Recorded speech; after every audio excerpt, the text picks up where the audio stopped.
Commander, let's light the sky. Training sharper drone pilots, learning how to fly. Mission ready mindset, safety leading every plan. Skills that build confidence from takeoff through the scan. Tune in at Sky Commander, come join the crew today. Learning smart, fly with purpose, level up your way. We see more, no sooner, that's the edge we're here to spread. See above, go beyond, get ahead.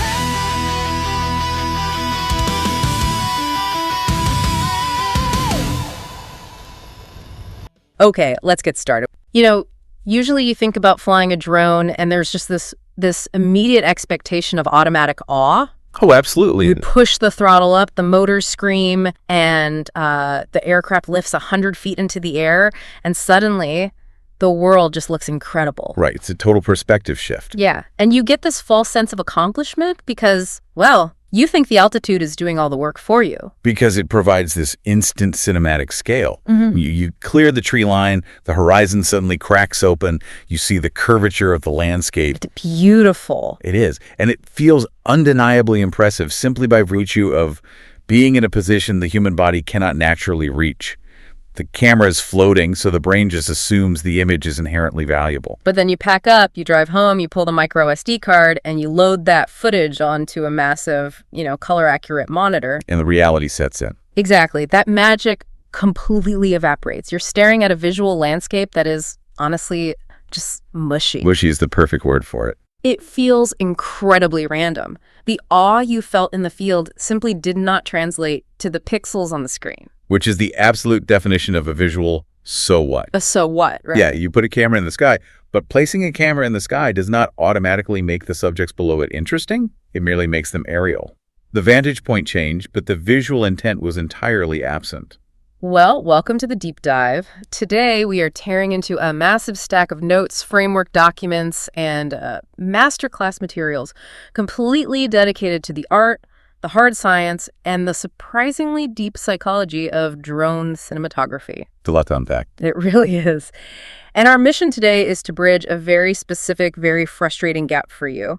We're going to take you from being a pilot who merely captures fine footage to a visual leader who actively authors every single frame. Authoring is the key word there. Right. We're going down the rabbit hole to transform your visual instinct from a vague, fuzzy feeling into a fast, reliable, and incredibly deliberate system. And we are approaching this not merely as an art lesson, but as a masterclass in controlling human attention. Controlling attention. I like that. Because when you strip away the technology, the gimbals, the bitrates, that is what composition fundamentally is. Composition is a control mechanism. Okay. It dictates whether your client or your audience sees sheer beauty, whether they immediately identify a structural risk, whether they comprehend complex evidence, or whether they just experience complete, undirected confusion. Exactly. Complete confusion. The difference between an amateur and a highly paid professional isn't the price tag on the aircraft they're flying. It isn't the complexity of the node tree in their color grading software. No, not at all. It's their ability to look at a monitor and answer one single question in a fraction of a second. What is this shot actually about? Yes. We hear people in the industry constantly talk about having the eye, this mythical, inherent visual instinct where a pilot just supposedly knows a good shot when they see it, like a superpower. Like they were just born with it. Exactly. But going through our sources, they actively dismantle this. Visual instinct is not magic. It's not some random burst of divine creativity. It is ruthless pattern recognition. Ruthless pattern recognition. Yeah, it's trained, systematic judgment that simply operates at a higher speed over time. I mean, the myth of the eye is actually quite dangerous for the industry. Why dangerous? Because it convinces beginners that great composition is a genetic lottery. You're either born with the ability to see a cinematic frame or you are doomed to shoot boring footage forever. Right, which just isn't true. It's completely false. Yeah. The reality is that professionals build their instinct through relentless, granular structural analysis. The defining line between the amateur and the professional is the distinction between reacting to content versus analyzing structure. Okay, let's put a pin in that because that is a massive distinction. Reacting to content versus analyzing structure. Yeah. Imagine a beginner flying over a massive luxury lakeside property. They look at the monitor and they react exclusively to the content. Their internal monologue is essentially a grocery list. A literal checklist of items. Right. They see a nice lake, they see a big house, they see a cool stone tower on the property, they see a pretty sunset reflecting on the water.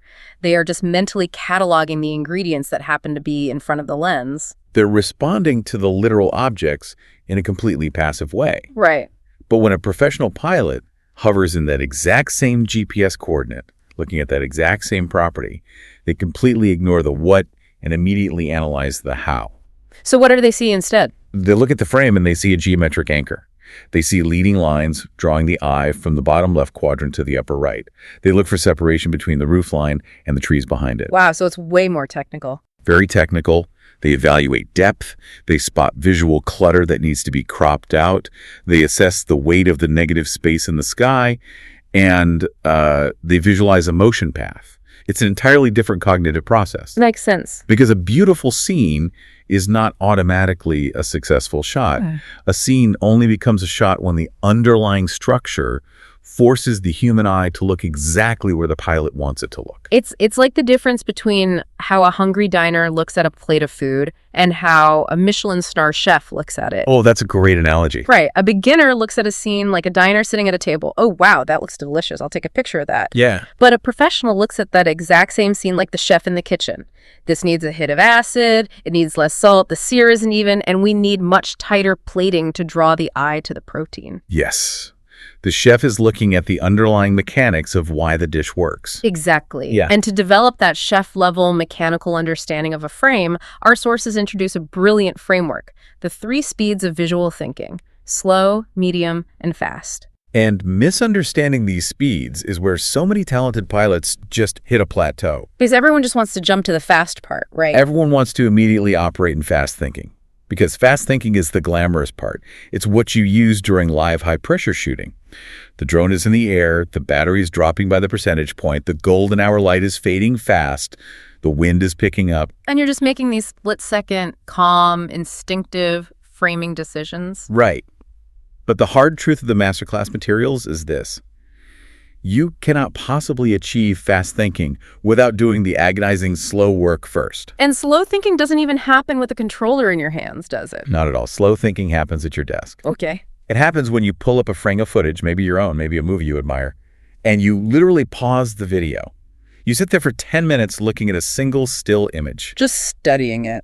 deeply analyzing the visual hierarchy, asking yourself, why is my eye drawn to the left side of the screen? What is the clutter doing to the emotional effect? You literally draw mental grids over the image. And then medium thinking. Medium thinking happens on location, but before the props ever spin up. You're walking the site, scanning the environment, noting the position of the sun, identifying the hazards and the angles. So if you try to skip the slow desk work and the medium site prep work, your fast thinking in the air isn't actually instinct. No, it is just panicked guessing. Panicked guessing at 20 miles an hour. Exactly. The ultimate goal of all this training is not to force your brain to think harder while you are flying. I mean, the cognitive load of piloting an aircraft is already immense. Oh, for sure. You're looking out for trees, birds, everything. Right. The goal is to train your brain to think cleaner. Visual complexity is the enemy of a good shot.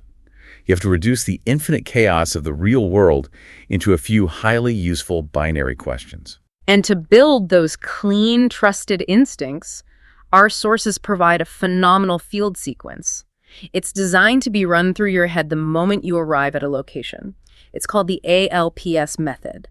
Anchor, lines, problems, space. This is a game changer. Let's thoroughly unpack the ALPS method, because this is the blueprint for authoring a shot. A stands for anchor, what is the real subject, and the materials are very specific here.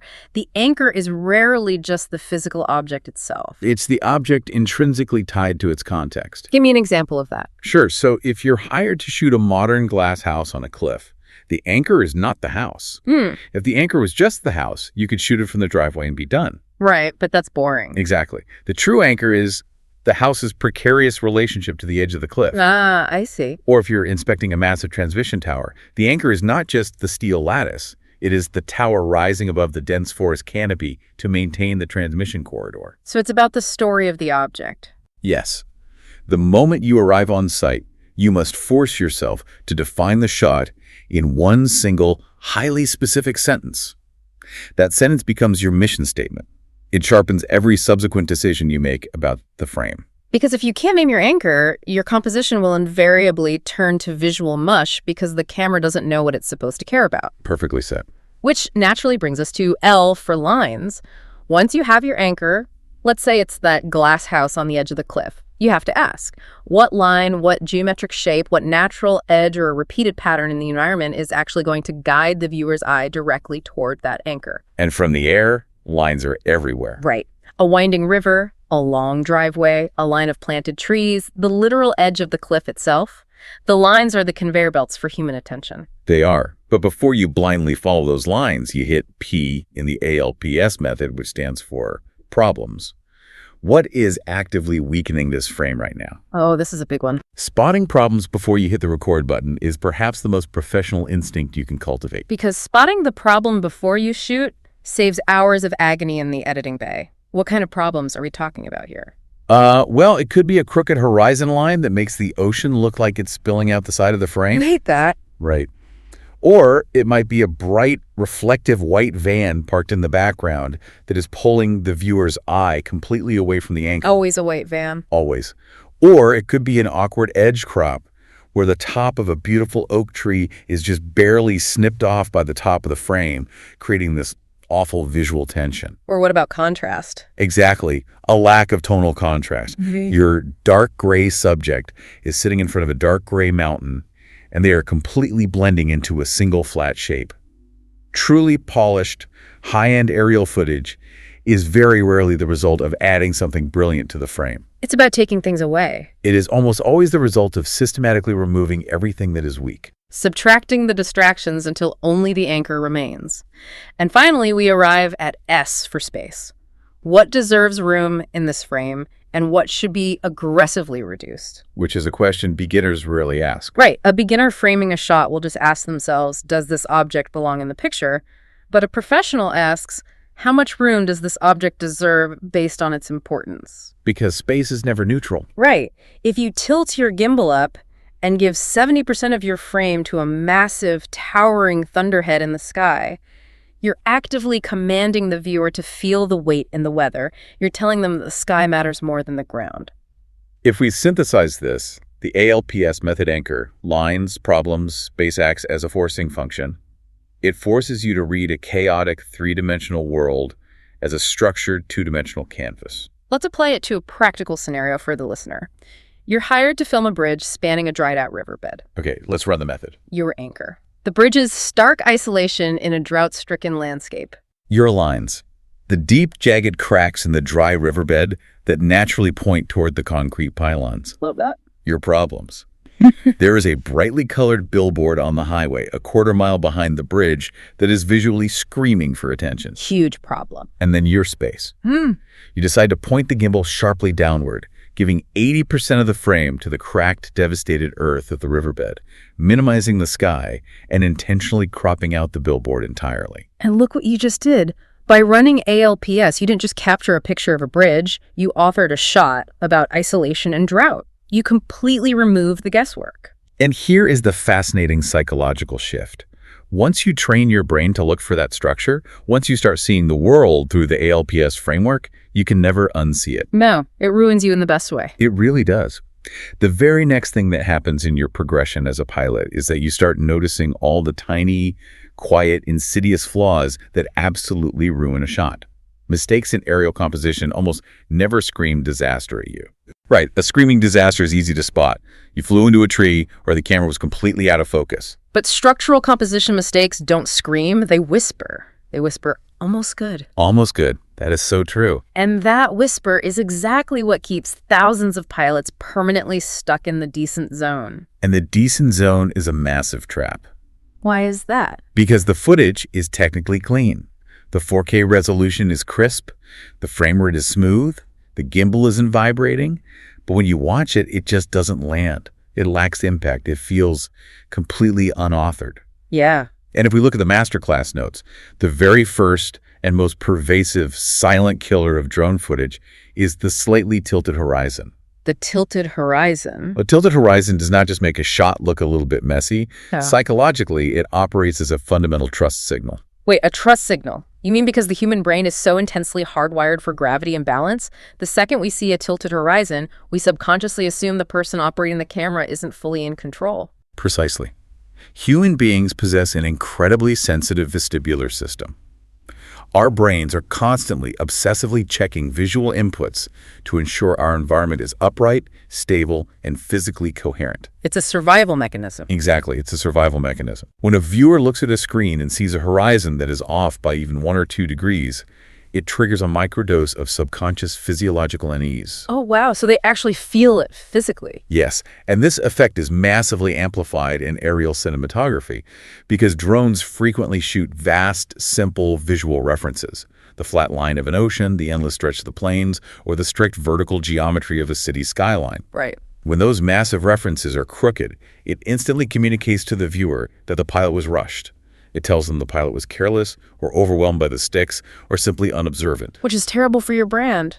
It can take footage shot on a $10,000 cinema rig and instantly make it feel cheap and amateurish. It's the exact equivalent of showing up to pitch a multi-million-dollar real estate contract, wearing a sharply tailored suit, but you have a massive mustard stain on your lapel. That is the perfect way to put it. It's a tiny percentage of the overall picture, but it completely poisons the perception of your competence. You cannot let the horizon drift. But moving past the horizon, there is another massive silent killer that sneaks up on almost everyone. Cluttered backgrounds and a total failure of subject separation. Oh, this ruins so many shots. Beginners get so hyper-fixated on tracking the subject in the center of their screen that they completely forget the background is doing half the heavy lifting for the image. Because the background is never passive. It is an active participant in the frame. Right. It is either forcefully pushing your subject forward into the viewer's attention, or it is actively swallowing your subject whole. Swallowing them whole. If the background is visually louder than the subject, meaning it has high contrast competing shapes, bright specular highlights, or chaotic intersecting lines, the frame completely loses its leadership. The viewer's eye bounces frantically between the subject and the mess behind it. So how do you check for that? Because the masterclass materials provide a brutally effective, low-tech way to diagnose this in the field, the squint test. The squint test is legendary. Let's break down the mechanics of this because it sounds almost too simple to work. Well, it works entirely on the principle of tonal contrast. While your drone is hovering, look at your high bright monitor and physically squint your eyes until the details of the image blur out. Just literally squint at the screen. Literally squint. You're stripping away the high-resolution texture and forcing your brain to look only at the broad blocks of light and dark. When you squint, does your subject still immediately pop out as a distinct, recognizable silhouette? Or does the subject melt into the background? Right. If you were shooting a dark gray roof against a dark green pine forest and you squint, it just becomes one giant, muddy, dark blob. Your separation has failed. The subject does not pop. So how do you fix that mechanically while the drone is in the air?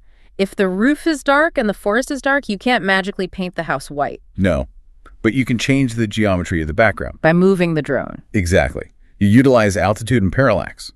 If you drop your drone's altitude by just 20 or 30 feet, the perspective shifts.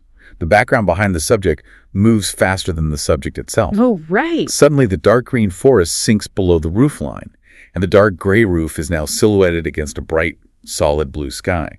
You have used vertical movement to completely swap the background canvas. The dark subject now violently contrasts against the bright sky. And if you run the squint test again, The subject is instantly, undeniably clear. that is the difference between operating a camera and authoring a shot. But let me push back on something in these notes. Okay, go ahead. When we are talking about these silent killers and weak composition, one of the items explicitly listed as a failure is dead center framing, putting the subject right in the middle of the screen. Yes. But isn't dead center framing the absolute most foolproof, mathematically guaranteed way to make sure the viewer sees the exact thing you want them to see? Why on earth is that considered a mistake? It is a critical distinction to make. The mistake is not the act of centering itself. The mistake is lazy centering. Lazy centering. Lazy centering occurs when the subject ends up in the middle of the frame purely as a byproduct of inaction. The pilot didn't make a conscious compositional decision.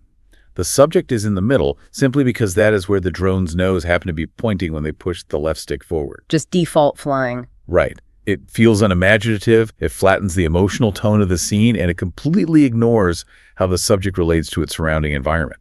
The camera is just staring blankly forward. But intentional centering is a completely different beast. Intentional centering. Give me an example of when centering is the absolute best choice. Centering is a brilliant, highly aggressive compositional tool when you are actively using it to project power, absolute symmetry, or unyielding authority. Like what? Think about flying directly down the exact center line of a massive suspension bridge, or shooting a perfectly symmetrical European garden from a top-down 90-degree gimbal angle. Oh, yeah, those shots are incredible. In those cases, the environment itself is balanced and formal. Placing the subject perfectly in the center reinforces that structural power. It commands respect. If the geometry of the scene is inherently balanced, intentional centering is incredibly strong. But if the scene is organic, chaotic, or random, Then lazy centering just looks like a security camera feed. I see. It all comes back to intent. Was it a default setting or was it a deliberate decision? And to catch all of these silent killers, the tilted horizons, the weak separation, the lazy centering, before you even think about hitting the record button, our sources give us an incredibly fast mental checklist. They call it the HASA check. HASSA, horizon, anchor, separation, space, alignment. It is the ultimate pre-flight scan for your composition. Let's run through it. Sure. Horizon. Is it absolutely mathematically level? Anchor. Can I name what this shot is about in one sentence? Separation. If I squint my eyes, does the subject violently pop out from the background? Space. Is the empty area around the subject actually contributing to the mood, or is it just dead pixels? And alignment. Are the natural lines in the environment actively pointing toward the anchor? Once you burn this into your muscle memory, running the entire HASA check takes maybe 3 seconds of hovering. 3 seconds to determine whether the shot is usable or trash. And avoiding those silent mistakes gives you a flawlessly clean canvas. But a clean canvas is just the starting line. Just the beginning. To actively grab the viewer by the lapels, to really command their eye and dictate their emotional response, we have to rethink the absolute most basic rules of photography. The rules everyone thinks they know. Right. Everyone knows the basics, but we need to upgrade how we understand them. Let's talk about the rule of thirds. Every person who has ever picked up a camera, or even just opened the camera app on their phone, has heard of the rule of thirds. The classic tic-tac-toe board. Exactly. You imagine a tic-tac-toe board projected over your frame, and you put the important stuff on the intersecting lines. It is photography 101. But our masterclass notes make a profoundly advanced point. The rule of thirds is a bias, it is not a command. And that is where amateurs get entirely tripped up. Because they treat it like a law. Yes, beginners learn the rule of thirds and they treat it like a strict, unbreakable legal statute. They think to themselves, the rule says I can never center anything. I must always mechanically force the subject onto one of the third lines. And what happens when they do that? It leads to completely robotic, uninspired, paint-by-numbers composition. They place subjects on a third even when the environment doesn't support it, creating unbalanced, awkward, empty space on the other side of the frame. They treat it like a cage. But what is the rule of thirds actually trying to achieve mechanically? The underlying mechanics of the rule of thirds are entirely about creating a dynamic conversation between the subject and the space around it. A conversation. When you deliberately shift a subject off the center axis and place it on the left or right third, you are actively telling the viewer that the surrounding environment is important enough to share the stage. You're giving the frame room to breathe. Right. More importantly, you are establishing directional momentum. Directional momentum. Explain that. If a boat is moving from left to right across a lake, you do not center the boat. You place the boat on the left third of the frame. Why? Because you must give the boat room to travel into. You are distributing the visual weight across the frame based on the subject's intent, rather than just blindly adhering to a grid. It's like having a toolbox. The rule of thirds is a screwdriver. Dead center symmetry is a heavy wrench. They're both highly effective tools designed for entirely different jobs. Exactly. You have to stop walking around trying to use a screwdriver on every single bolt you encounter. If you are shooting that straight pier or that grand symmetrical building, pull out the wrench, center it. If you are shooting that speedboat cutting across the water, pull out the screwdriver. Use the rule of thirds to build that directional momentum. And that concept of directional momentum brings us perfectly to the mechanics of leading lines. Oh, leading lines from the air are incredible. When you put a drone in the air, you suddenly realize the world is absolutely covered in massive leading lines that you just can't see from the ground. Highways, wooden fences winding over hills. The sharp contrast of a shoreline meeting the ocean, high voltage power lines cutting through a forest, the geometric edges of a commercial roof. From a compositional standpoint, a leading line is essentially a subconscious instruction manual for the viewer's eye, isn't it? It violently grabs human attention and says, start looking right here, and then follow this path to look over there. Leading lines turn a vast, chaotic, unstructured aerial landscape into a highly readable, directed journey. But the notes highlight a massive hidden danger with leading lines. They can easily trick the pilot. A strong line can actually ruin the shot if you aren't paying attention to the destination. This requires a highly critical mindset. You have to ask yourself, where is this beautiful line tempting me to fly versus where is it actually dragging the viewer's eye? Right. A visually stunning line can actively destroy a shot if it leads the eye right out the edge of the frame, leaving your intended subject entirely ignored. Or worse, if it leads the eye to a completely meaningless, ugly distraction. Because a leading line is a promise to the viewer. And that promise must have a payoff. Give me a mechanical example of a leading line failing its promise. Okay, imagine you are hired to film a luxury beachfront resort. You launch the drone over the ocean, and you see this incredible sweeping curve where the white sand meets the deep blue water. Sounds gorgeous. It is a perfect, high-contrast leading line. You frame the shot so the shoreline curves beautifully from the bottom left corner through the center of the frame. Great. But because of your angle, that shoreline terminates in the upper right quadrant, pointing directly at a cluster of rusty industrial dumpsters sitting behind the resort's kitchen. Oh, no. The resort itself is sitting off to the left, completely ignored by the geometry of the frame. You follow the beautiful line, but the line actively dragged the viewer away from the anchor and forced them to look at garbage. That leading line is working against you. Exactly. You would need to physically orbit the drone to a different angle so that the curve of the beach points directly at the resort's grand entrance. The line must serve the anchor. The line must serve the anchor. That is a rule to write down. And we have to circle back to the horizon here for a moment, because carefully controlling your leading lines and balancing your rule of thirds means absolutely nothing if the entire world looks like it's sliding off a table. Which is a constant battle. In highly practical, operational terms, pilots have to fight their equipment constantly to maintain level. The masterclass notes emphasize checking gimbal roll relentlessly. Drones are incredible pieces of technology, but they are fighting physics. Always. If you are banking the aircraft hard into a turn at 30 miles an hour, or if you are fighting a heavy crosswind, the micromotors in the camera gimbal are working in overdrive to keep the image stable. And they aren't perfect. No. Frequently, after a hard maneuver, the gimbal will suffer from minor drift. It might be off by just 1 degree. Big open spaces like flying over a lake or flat agricultural land will expose those horizon errors brutally and instantly. So how does a professional handle gimbal drift under the pressure of a live shoot? They can't land and recalibrate every 2 minutes? They implement a forced pause. Professionals use what the framework calls the PSL test. Place, steer, level. It is a rapid-fire mental model executed in the hover. Place, steer, level. Place. Where exactly should the subject live in this frame? Steer.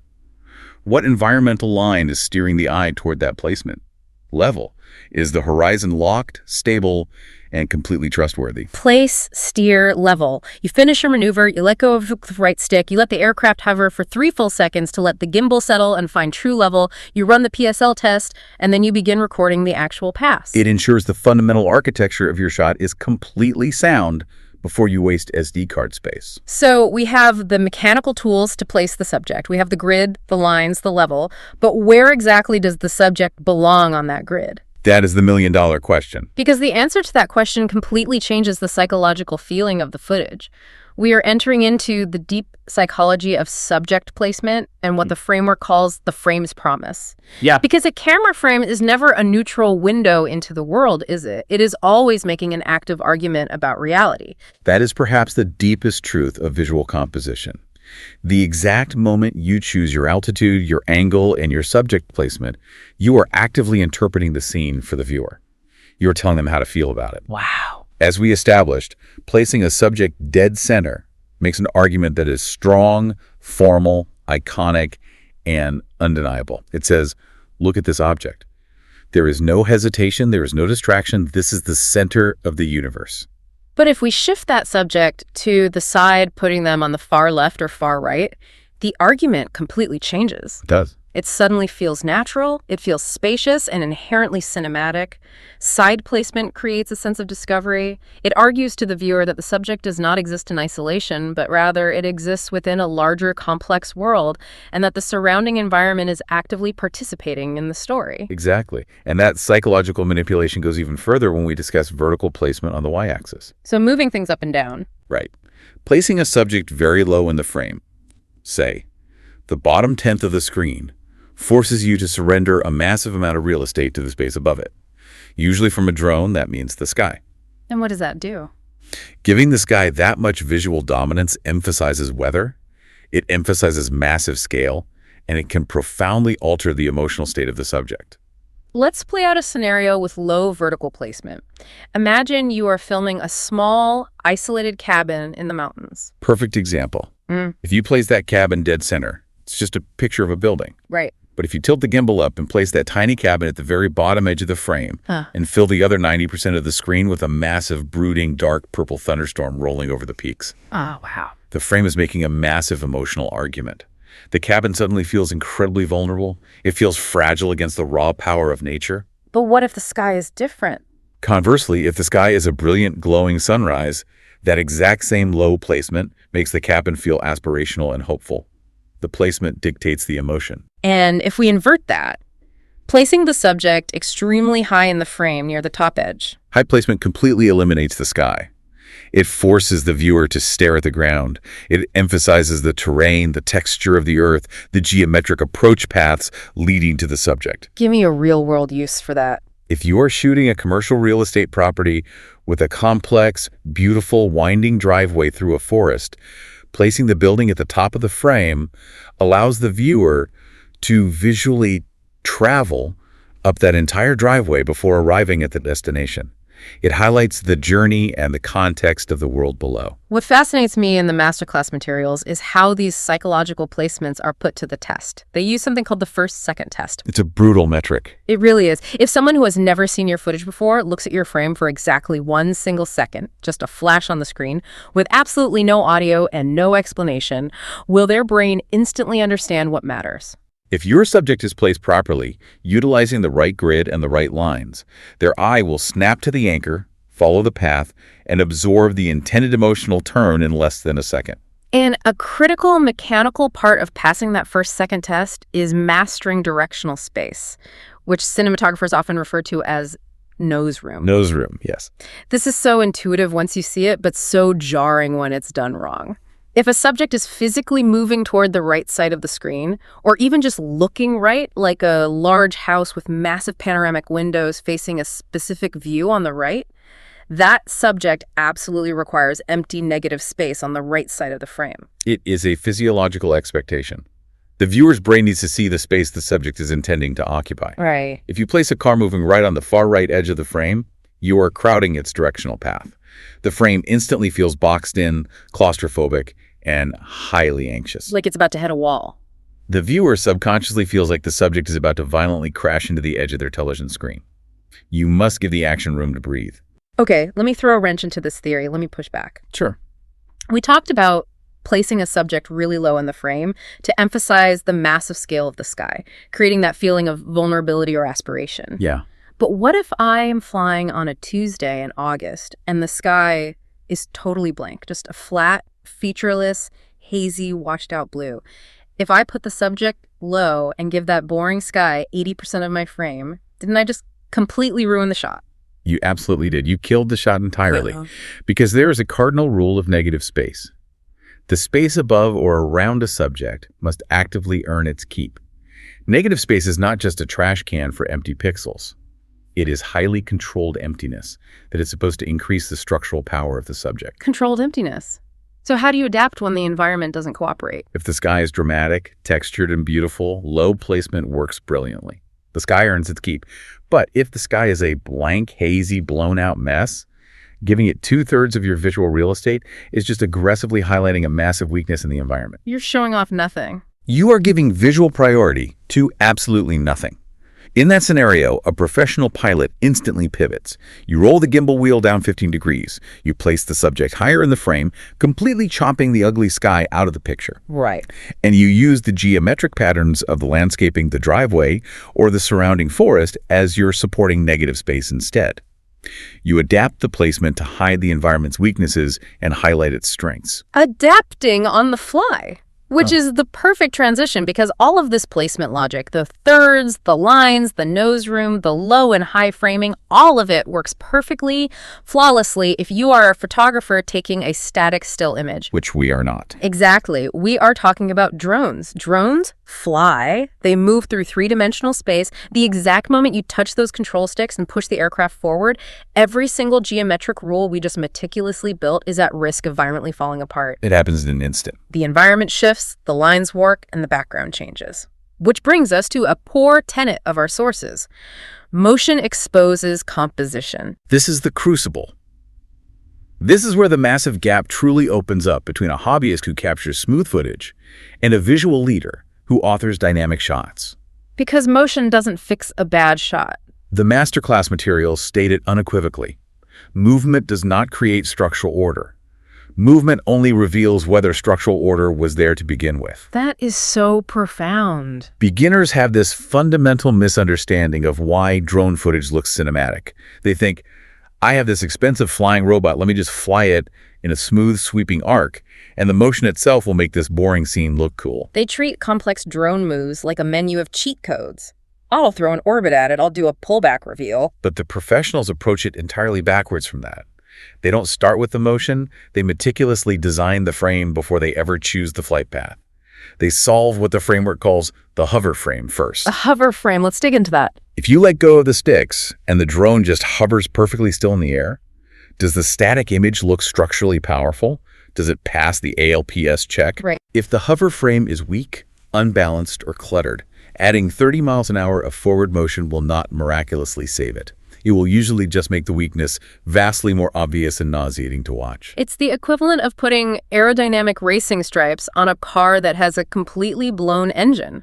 Sure, it looks fast from a distance, but the underlying mechanics are completely broken and it's not going anywhere. Exactly.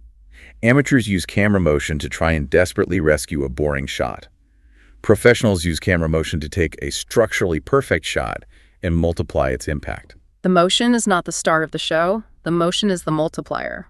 And to successfully design a moving shot, a pilot has an incredible cognitive burden.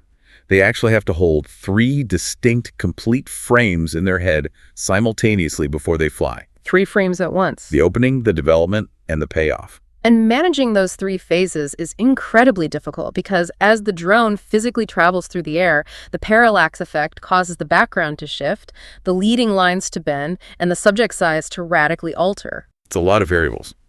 Let's mechanically analyze how this impacts the major classic drone moves. Take the reveal shot, for example. Oh, everyone loves a good reveal. The reveal is universally loved because it plays on a core human desire, the joy of discovery. You fly up over an object, and something new and grand is revealed behind it. But a reveal only works mathematically if it has 2 required elements. Which are? A meaningful concealment element, like a dense tree line, a dark ridge, or the crest of a roof, and, critically, a structurally perfect landing composition. The landing composition is where reveals go to die, isn't it? It really is. Walk me through a failed reveal. Okay, a pilot is filming a real estate property. They drop the drone low behind a beautiful thick row of dark green pine trees. They push the throttle up, the drone rises elegantly, the pine trees slip away, creating that wonderful sense of anticipation. Sounds good so far. And the subject emerges. But the house is backed by a cluttered, messy suburban sprawl with high-voltage power lines cutting violently right through the visual space behind the roof. Oh, tragic. The entire reveal is instantly ruined. The viewer was given the psychological surprise of the camera movement, but they were robbed of a clear, beautiful point of meaning. Right. The opening was great, the development was smooth, but the payoff was completely broken. The motion was wasted. Let's talk about tracking shots. People think a tracking shot is simple. Just put the car in the middle of the screen and fly alongside it. But a true tracking shot is an exercise in rigorous spatial control. It requires directional room, like we discussed with nose room. You have to lead the subject. Right. More importantly, it requires a dedicated, stable lane for the subject within the frame's geometry. If the drone is tracking a moving truck, but the pilot's speed isn't perfectly matched, the truck will constantly wander from the dead center to the far right edge, then drift up to the top third, then fall back. Because they can't match the speed. Exactly. Because the pilot cannot maintain the visual line, the shot feels chaotic and sloppy. And beyond the subject, you have to relentlessly monitor the development frame, the background. The background changes as you track. If you are perfectly tracking a beautiful vintage car down a coastal highway, but halfway through the move, the car passes directly in front of a bright, ugly, distracting industrial rock quarry, your development frame just died. The background swallowed the subject mid-move. What about top-down shots? Gimbal pitch straight down 90 degrees. People love these because pointing the camera straight down feels inherently abstract and cool. It can look cool, but without a dominant, unifying geometric idea, a top-down shot is nothing more than flat, confusing texture. Because there's no horizon. Exactly. Without a horizon line to physically ground the viewer's brain, you are demanding they understand an entirely 2D map. You must have a massive anchor, a stark white courtyard, a complex geometric intersection, a brightly colored boat cutting a sharp wake through dark water. And what about alignment? You must exercise absolute edge discipline. Because you have no horizon to level, the vertical and horizontal axes of your grid must be perfectly aligned with the geometry of the ground, or the whole image feels painfully askew. And then we arrive at the orbit, the point of interest circle, the single most overused, abused drone move in the history of the medium. It really is. The second a beginner gets a drone, they put it in orbit mode and just spin around everything they see. A house, a tree, a person, spin, spin, spin. Because the software makes it easy. But a continuous orbit without a specific visual payoff is nothing but a dizzying sightseeing loop. You are just spinning the camera to prove that the camera can spin. So how do you fix it? Before you ever initiate an orbit, you must visually identify the hero side of the subject. You don't orbit just to orbit. You orbit to physically change the subject-to-background relationship in a way that culminates in a more meaningful frame. There's a destination. You start the orbit with the subject backed by something plain, and you rotate until the subject is gloriously backed by the setting sun or a sweeping valley. And that is where the move terminates. To manage all of this incredibly complex moving geometry, our masterclass sources provide another mental checklist for live flying. The START check. S-T-A-R-T, subject, type, anchor, route, termination. It is the flight plan for your composition. Subject. What is the real subject of this specific move? Type. Which type of drone move, a reveal, a track, a push-in, actually serves this subject best? Anchor. What will the viewer's eye latch onto first, and how will I keep that element visually stable while the drone moves? Route. How will the viewer's eye travel through the frame as the background shifts behind the anchor? And termination. Where exactly does the shot end? And why is that ending frame structurally stronger than the beginning frame? If you push the sticks forward and you do not already know your exact termination frame, your payoff, you are not flying with intent. You are just improvising in the air and hoping the camera catches something lucky. And you know exactly what happens when a beginner realizes their motion isn't working or they don't know their termination point. Their panic instinct kicks in. Oh, absolutely. And that instinct is almost always to just fly higher and fly wider. They pull back on the right stick, they climb to 350 feet, and they try to capture the entire zip code, hoping that sheer massive scale will magically fix the fact that they don't have a subject. It never works. And that instinct leads us directly into one of the most insidious traps in commercial drone operations, the wide trap and the reality of mission-specific visual contracts. This is the exact threshold where aerial photography transitions from a creative hobby into a highly demanding professional service. The wide trap is the belief that a shot is inherently more valuable simply because it shows more physical stuff. More isn't always better. A wide shot is not valuable because it shows more. It is only valuable because it shows the right relationships between objects. Going wider, pushing further back into the sky, is only useful if it adds one of three things: understandable scale, necessary geographic context, or highly meaningful negative space. If you fly so high that your multi-million-dollar subject just becomes a tiny, unreadable gray speck lost in a chaotic sea of suburban roofs and roads, you haven't authored a better shot. You have just authored an empty one. You have completely diluted the impact of the anchor. And understanding when to go wide, when to stay tight, and how to frame the relationships is intimately tied to the visual contract of your specific mission. Visual contract, that's a strong phrase. Every single time you fly a commercial mission, you are entering into an unspoken visual contract with the end viewer.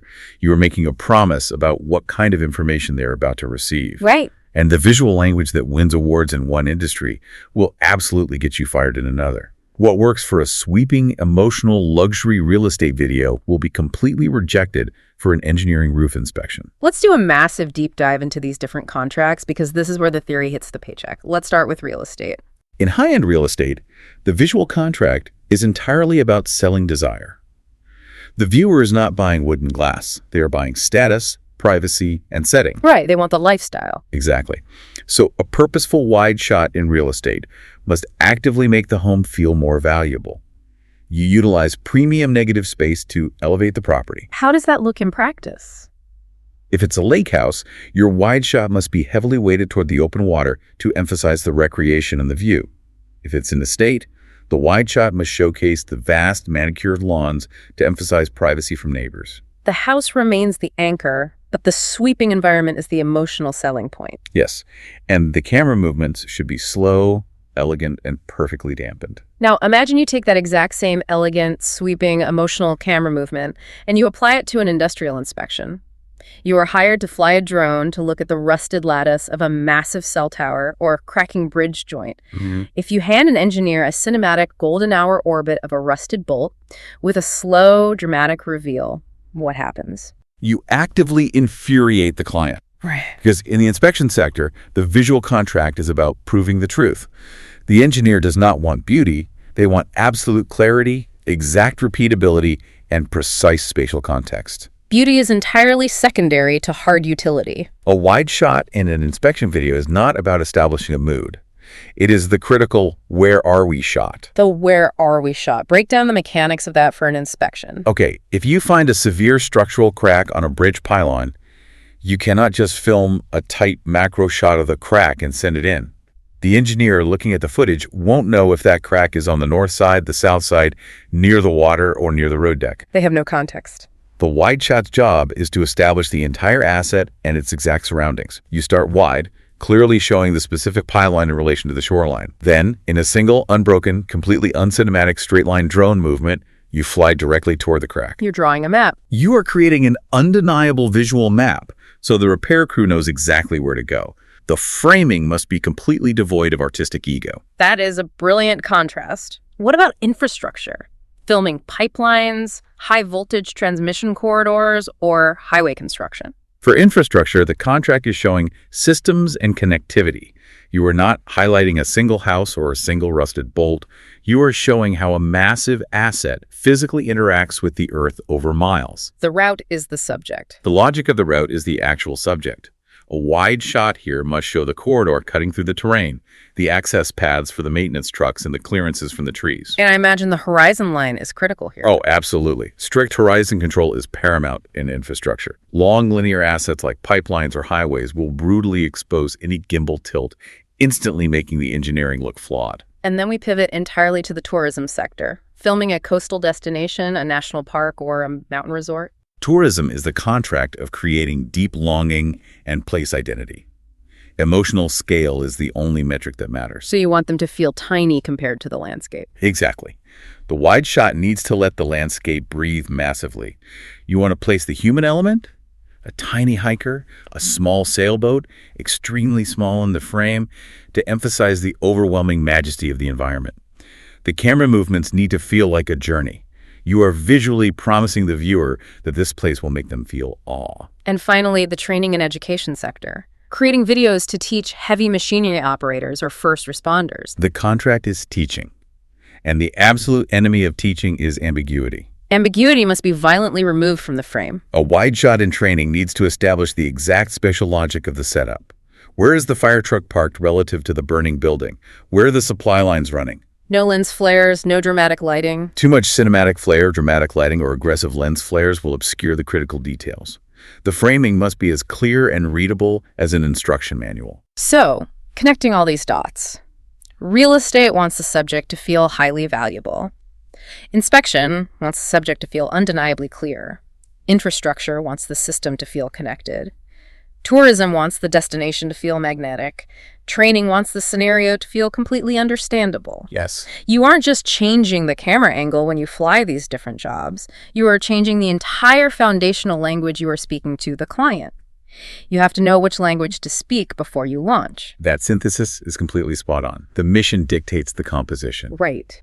But delivering on any of these visual contracts, no matter how perfectly you have designed the shot in your head, has a hard, unyielding physical limit. And here comes the reality check. You can sketch out the perfect cinematic sequence, the most elegant reveal, the sweeping tracking shot along a river, but you are not a disembodied camera floating in the ether. No, you're not. You are a human aircraft pilot, standing with your boots on the dirt, strictly bound by the laws of physics and the laws of the government. And that reality check brings us to the final and perhaps most critical evolution of a professional drone pilot. The legal and operational reality check. This is where it gets serious. This is where high artistry forcefully collides with aviation law. Because no matter how brilliant your composition is, your composition cannot break legal scan discipline. The absolute best professionals in the world are the ones who can perfectly match their creative ambition to their actual realistic cognitive workload in the field. And the golden rule here, the absolute non-negotiable baseline for commercial operations, is VLOS. Visual line of sight. It is the bedrock of aerial regulations. In both the United States and Canada, the pilot in command must be able to see the aircraft with their own eyes, unaided by binoculars or monitors, at all times. Exactly. The FAA Part 107 regulations in the U.S. require the pilot to see the aircraft clearly enough to determine its exact location, its attitude, meaning its pitch and roll, its altitude, its direction of flight, and critically, its proximity to surrounding airspace hazards like manned aircraft or power lines. And Transport Canada defines it almost identically. Their rules explicitly state that losing sight of the drone behind trees or buildings, even for a brief moment to get a cool cinematic reveal, is strictly prohibited in normal VLS operations. You cannot just dip behind an obstacle because it makes the shot look better. Right. And this strict requirement introduces one of the most dangerous physiological traps for a single pilot operating a drone. Getting screen drunk. Screen drunk. This is such an accurate term. Describe the mechanics of how a pilot falls into this go. It is a hazard of cognitive overload. It happens when a pilot is trying to execute a highly complex ALPS perfect composition. They are watching their high bright monitor, obsessing over the rule of thirds, managing the leading lines, finessing the gimbal pitch with their index finger, and feathering the yaw with their left stick. It's just so much to process. They become so intensely focused on the two-dimensional beauty of the screen that their peripheral vision literally narrows. Like tunnel vision. They completely stop flying the physical aircraft in the three-dimensional real world, and they start acting like a passive, hypnotized viewer of their own television screen. They forget they are flying a heavy piece of plastic and lithium batteries through the air at 30 miles an hour. Exactly. They lose all situational awareness. They lose track of the broader airspace. They fail to notice ground hazards like power lines blending into the trees, and they fail to see unauthorized people walking directly into their operational area. A tracking shot that looks mathematically perfect on the screen but steals 100% of your hazard awareness is not a good shot. It is a badly managed, highly dangerous task. And the regulatory specifics surrounding this are incredibly tight.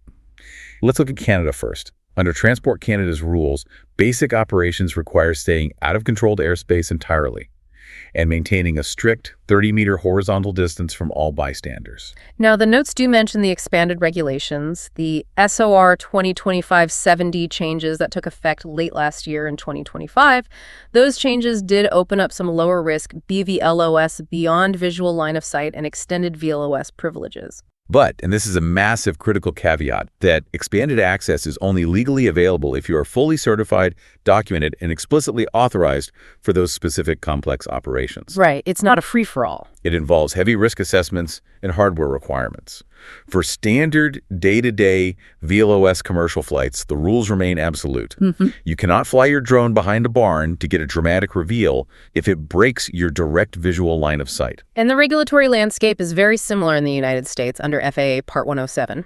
Part 107 is the legal baseline for all commercial drone operations. It does allow for certain advanced operations like flying at night or flying over people, but only if very strict hardware and training rules are met. But routine, everyday BVLOS for the average commercial pilot is still largely proposed, or it requires complex specific waivers from the FAA as of right now in March 2026. You cannot just assume you're allowed to fly a mile down a transmission corridor simply because the leading lines look fantastic on your iPad. Which establishes what the masterclass materials call the ultimate professional hierarchy of a shot. Let's hear it.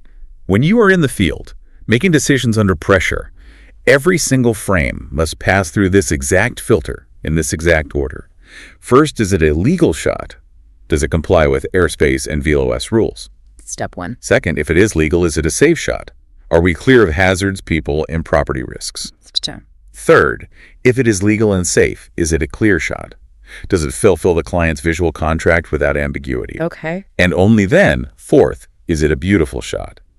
Do the leading lines in negative space look cinematic? Legal, safe, clear, beautiful. You never, ever invert that hierarchy. You do not sacrifice legality or safety in the pursuit of beauty. So what does this all mean in the messy reality of the real world? Let me push back on this rigid hierarchy with our highly realistic, high-pressure scenario. Bring it on. Let's say I'm hired to film a massive power line corridor for a utility company. I am standing on the edge of a valley. I have the drone out over the trees.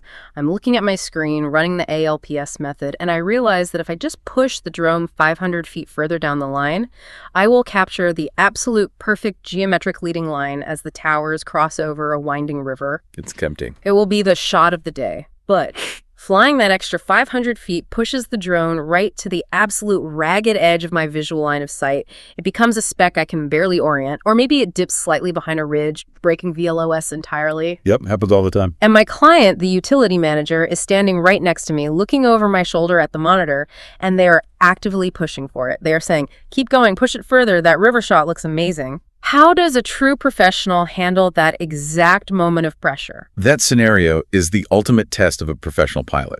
And a true pro handles it by protecting the legal envelope first, with absolutely zero exception. You just have to say no. True skill in this industry is not just knowing how to manipulate the control sticks. Skill is knowing how to firmly say no before the aircraft writes a story you desperately do not want to be a part of. Saying no to the person writing the check, that takes confidence. It requires deep professional authority. If flying that extra 500 feet compromises your biological ability to immediately assess the drone's altitude, attitude, and surrounding hazards, the operation is fundamentally flawed. An amateur caves, right? An amateur will cave to the client, push the sticks forward, risk the aircraft, and risk their license for a pretty picture. An experienced, highly trained pilot will look at the client and say, we cannot legally fly that far under our current operating authority. But you don't just leave it there. No, you give options. However, we have two excellent options. We can land, pack up, and physically reposition our launch site to the other side of the river to get the shot safely. That's option 1. Or we can maintain our current safe position, and I will switch to the 70mm telephoto lens to optically compress the distance and capture that leading line without breaking our visual envelope. That is brilliant. You don't just say no. You provide an operational solution that achieves the creative goal while honoring the legal constraint. Exactly. Because a breathtakingly beautiful shot that endangers the public or risks the loss of your federal pilot certificate is not a cinematic triumph. No, it's not. It is a complete operational failure, period. The constraints of aviation law should not be viewed as enemies of creativity. They actually force you to be a better cinematographer because you can't just lazily rely on flying infinitely far away to capture a massive wide shot. You have to think harder about focal lengths, positioning, and precise framing within your legal boundary. Yes. Wow. Skill includes saying no. That is a massive paradigm-shifting takeaway. Well, we have covered an absolutely incredible amount of ground today. We really have. Let's take a breath and recap the massive journey we just took through these masterclass materials. We started by completely dismantling the toxic myth of simply having an eye, and we replaced it with the hard reality of building visual instinct through relentless pattern recognition. The chef versus the diner. We introduced the desk work discipline and the ALPS framework anchor lines, problems, space as our mental blueprint. We learned how to spot and diagnose these silent killers of footage, the subconsciously unnerving tilted horizons, the cluttered backgrounds that swallow our subjects, and the lazy default centering. We used the HASA check to ensure our canvas was clean before we ever hit record. Right. We took the absolute basics of photography and fundamentally upgraded them. We stopped treating the rule of thirds like a prison sentence and started using it as a tool for directional momentum.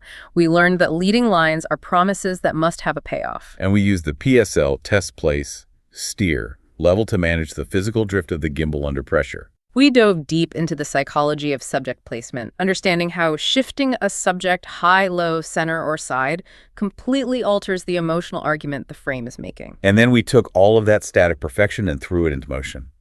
We learned the hard truth that movement reveals order. It never creates it. Motion is just the multiplier. We established that every single tracking shot, reveal, or orbit requires a start check to ensure it has a meticulously planned opening, a clean development, and a powerful, meaningful payoff. We navigated the wide trap, learning that altitude does not equal value.